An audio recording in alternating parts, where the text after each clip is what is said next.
Hello, I have been asked to speak about my paper without being too academic about it. It's the last chapter in the book, so there's a summary of the previous chapters. But I thought it would be interesting to add something that wasn't just a retelling of the previous ideas. Maybe I could even have found some unifying idea. As I read those other papers, I got the distinct impression that those other papers were based on a distinct idea of international relations. Conventionally, international relations are about a discursive form of interaction between peoples of different nationalities. That's another way of saying that I can have other people of different nationalities understand that I have my interests, just as they can have me understand that they have their interests. Now, a perfect understanding isn't always possible, and there is always the possibility of a conflict of interest. The point is that a discursive or conversational form of interaction is at the core of international relations. The goal is to resolve confrontation with conversation. Now, these other papers seem to be based on the idea that international relations is driven mainly by assertions of national identity. That's another way of saying that most people are concerned with forming relations with those they consider similar. Similar languages, similar passports, similar ethnicities, similar histories, whilst keeping a safe distance away from those they consider different. It's as if beyond the national borders live dangerous foreigners who will exploit us if given the chance. Now, given this suspicion, conflict is practically inevitable, and under those conditions, confrontation rather than conversation is the norm. The reason for this outlook is clear to those who know Philippine political history. Filipinos are well schooled about the awfulness of their colonial and post-colonial past. It's not that Filipinos are particularly aggressive to non-Filipinos. It's just that there's a form of defiance that is inherent in their national identity. Even the national anthem celebrates the death of the martyr at the hands of invaders and oppressors, all of which are foreign. But there's another reason to this outlook.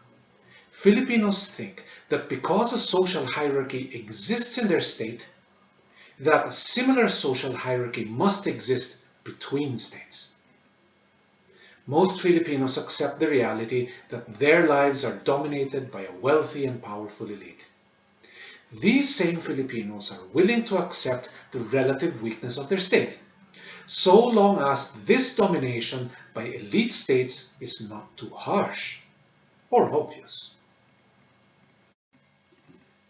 To explain this outlook, I use the concept of small statism as a framing device. It was not developed with the Philippines specifically as a reference, but it is useful because it helps to show that the Philippine state, with all its troubles, is not unique in this world. The version that I am using was derived from the work of Jean A.K. Hay and of James Rosenau. A small state will have several characteristics. First, a government that does not intend to become a regional, global, or great power. Second, a society that is struggling with forms of social hierarchy and control. And third, relations with other small states that are themselves heavily influenced by states with greater power. The behavior of people who live in these small states will also have certain characteristics. First, a lingering ambivalence or mixed feelings about their forms of life that are very heavily influenced by outsiders. Second, an alignment with foreign ideas that are nonetheless presented as universally true. And third, a kind of indecisiveness when the influence of a foreign state wanes. That is, local people will not immediately realign themselves with a substitute dominant state. So, people who live in small states appear to be caught in a bind. Their societies are so divided that they are not able to successfully resist the influence of powerful states.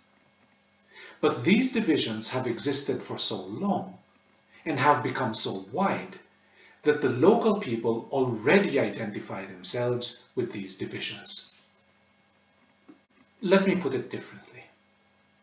In my other research on Philippine politics and security, I've found that Filipinos are more than willing to fight each other over ideas they did not originally think, with weapons they did not make, for the approval of persons they will probably never meet, and all the while thinking that all they are doing is just being themselves. Here is another insight.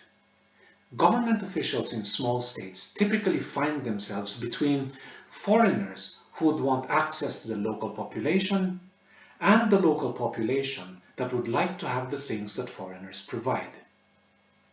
In the Philippines at least, government officials like to portray themselves as patrons who work for the benefit of the local loyal client population.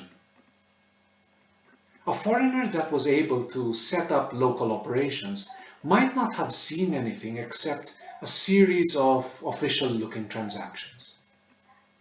But from a local perspective, what has actually happened is that a local politician has allowed something to exist that the local population would not have been able to provide for themselves. The foreigner has become the tool by which the patron politician keeps the local population loyal and under control. Corruption may or may not have happened in the process. The point is that even a broad range of foreign products, services, and ideas might yet be channeled into the narrow agendas of the local small state politician. I'll summarize the paper like this. Filipinos don't feel as if they're able to significantly influence the international.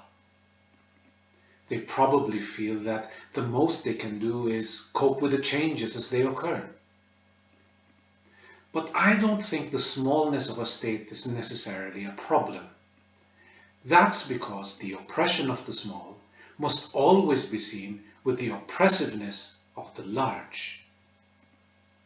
These days, small states and great power states are vulnerable to the same sort of threats. So, skills in governance and diplomacy are just as important, or probably even more important, than size of state budgets and militaries. In other words, being small in the international isn't necessarily a problem, but being small-minded definitely is.